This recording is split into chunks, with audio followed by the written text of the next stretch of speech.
This is California Contemporary Ballet, and we are both a youth and professional ballet company. We have been in Los Angeles for a good 20 years now, and we have been producing our annual Snow Queen Ballet, which has become very popular here in Glendale. And now we are doing a production of Thumbelina, and we'll be presenting that in June, and we're all very excited. It is an original ballet. It's, of course, the story is by Hans Christian Andersen, and we have composer Dwight Bernard Mickelson, who is writing this gorgeous, beautiful music. And we have Lynn Bryson Pittinger, who is collaborating with me with the choreography. I just thought it was a fantastic story in terms of the idea of it being small, of a person being small, and the perspective of having large and being in a great big world where there's large flowers and large pieces of grass and blades and toadstools that were monstrous, and just, you know, the idea of what that would do, like how you would live in that kind of an environment. I do try to impart some type of a lesson, because I think that's what fairy tales are sort of about, is to sort of remind people about, you know, how we can be better. Jacqueline Spies will be dancing. She's a member of my company. I was her teacher when she was a child, and then she went off to college, and then she's come back, and she's been involved with other companies, and she's returned, and now she kind of works, you know, in various different positions. She auditioned for the role, and I just thought she was perfect because, first of all, she's sort of small in stature herself, and she's a really great actress and a really beautiful dancer. So I was really happy to cast her in the role, and I think that she'll tell the story well. I actually have a gentleman in New Mexico who is actually making us huge flowers and huge toadstools for our stage.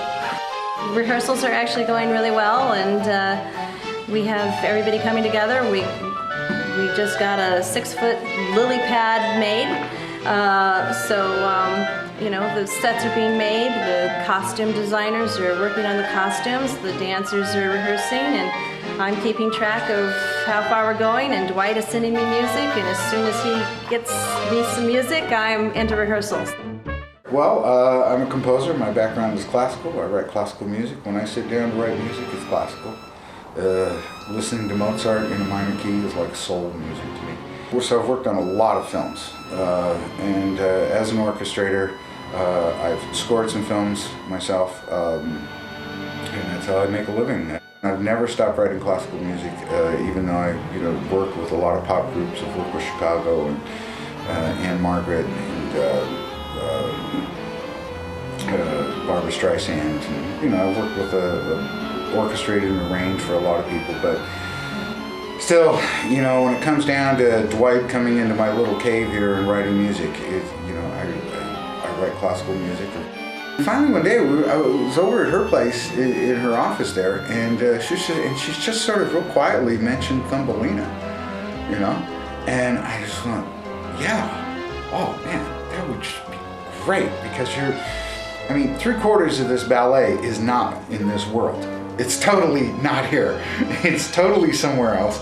So the freedom you have is incredible. I think everybody is going to love this, from tiny children to adults.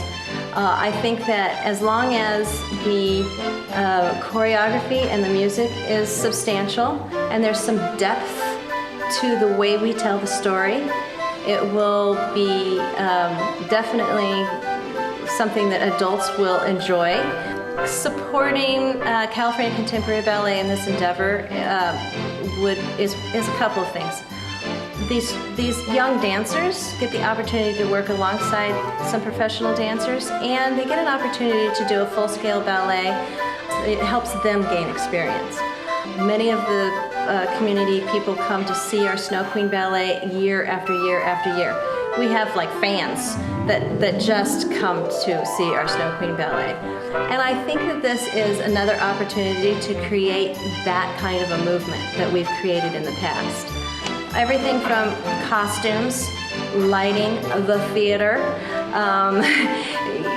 the expenses go on and on and on. There's things involved with making certain set pieces that we don't have donations for.